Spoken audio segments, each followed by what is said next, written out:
नमस्कार दोस्तों, मैं हूँ रोहित रोशन। आप सबों का हमारे YouTube चैनल द गरीब रिएक्शन पर बहुत-बहुत स्वागत है। आशा करता हूँ कि आप सब ठीक होंगे। आज हम बात करेंगे 4000 साल पुराने खजाने की, जिसे भारत वापस लाने की तैयारी में है। यह खजाना दुनिया भर में हलचल मचा रहा है। 4000 साल पुराना खजाना किसने बनाया था? इसकी महत्व क्या है? तो आइए जानते हैं। चलिए वीडियो को शुरू करते हैं। अब हुआ ये है कि अमेरिका ने तकरीबन 300 एंटीक जो जिसे आप कह लें कि जो आर्टिक्राफ्ट्स होते हैं जो कि जिन्हें आप कह लें कि जो कि इंडिया के कल्चर से एम्बेडेड चीजें थी। ठीक है जी। हम्म। जिनका ताल्लुक 4000 साल पुराना था। कहा जाता है कि 2000 BCE। ठीक है जी। और 10वीं और 11वीं जो CE से भी जिनका ताल्लुक था। और उन सारी चीजों को इंडिया ने वापस जो है ये तमाम आर्कियोलॉजिकल जो पीस थे उनको इंडिया ने वापस लिया है इंडिया से। 297 टोटल है। अमेरिका के अंदर एक अदारा है जिसे बोलते हैं bureau of educational and cultural affairs, और इंडिया के अंदर एक आर्कियोलॉजिकल सर्वे है। इन दोनों ने बहुत ज्यादा काम किया और इस हवाले से तकरीबन ये 300 के करीब जो एंटीक जो जिसे वो कहते हैं ना चीजें थी जिनको कहा जाता है कि इंडिया से चुरा लिया गया था and it were trafficked from India. It means कि इंडिया के कुछ लोग उस वक्त इन्वॉल्व थे चोरी में, एयरपोर्ट पे। मतलब जैसे आपको पता है हमारे चीजें होती हैं कि बस तरीके तरीके से एयरपोर्ट में करप्शन वगैरह ये वो।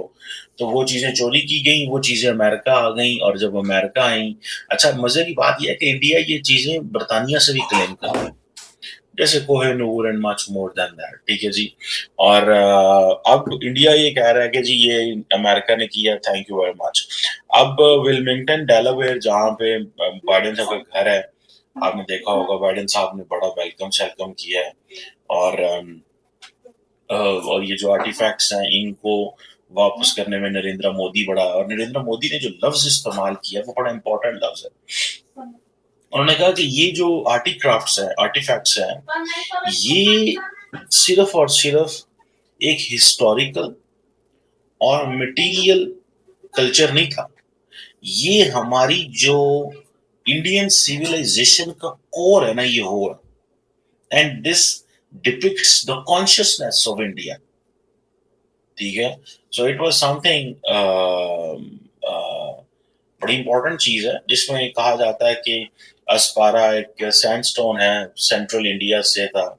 और इसी तरह थे एक जैन तीर्थंकर था जो कि ब्रोंज में था, वो भी सेंट्रल इंडिया से था। एक ताराकोटा था, वास था, वो फ्रॉम ईस्ट इंडिया से था।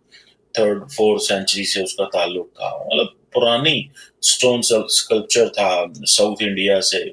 और इसी तरह लॉर्ड गणेश की एक ब्रोंज में थी, मूर्ति थी।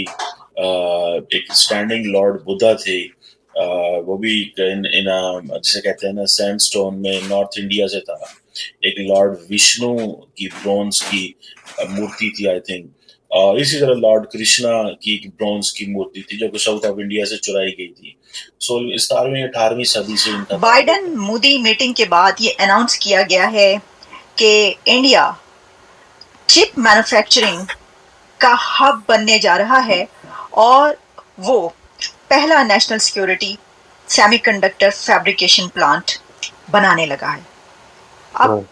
इंडिया सिर्फ अपने लिए, अपनी आर्म्ड फोर्सेस के लिए ही चिप्स नहीं बनाएगा, बल्कि वो दुनिया भर के कंट्रीज के लिए चिप्स प्रोवाइड करेगा। ठीक है। क्योंकि इंडिया, आप जानते हैं कि उस अलायंस में शामिल हो चुका है जो कि यूनाइटेड स्टेट्स के साथ कुछ कंट्रीज का chip manufacturing, chip assembling and chip providing एक अलायंस है। हम्म। मैं आपको ये बताती हूँ कि ये जो अलायंस है उसमें कौन कौन से कंट्रीज शामिल हैं। उसमें शामिल है Indonesia, Costa Rica, Kenya, Mexico, Panama, the Philippines, Vietnam, और अब इस अलायंस का हिस्सा बन चुका है भारत।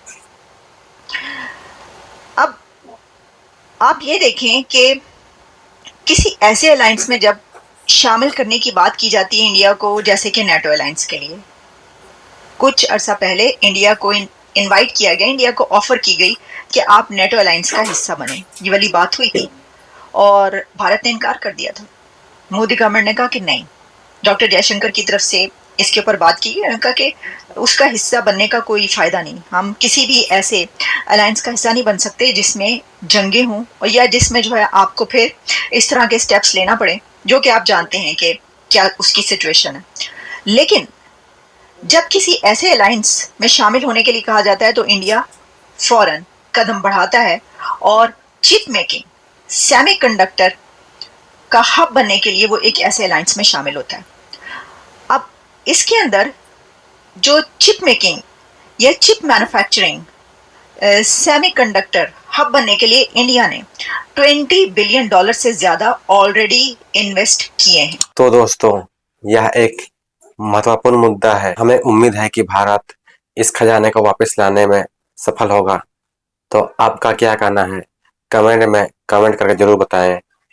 धन्यवाद।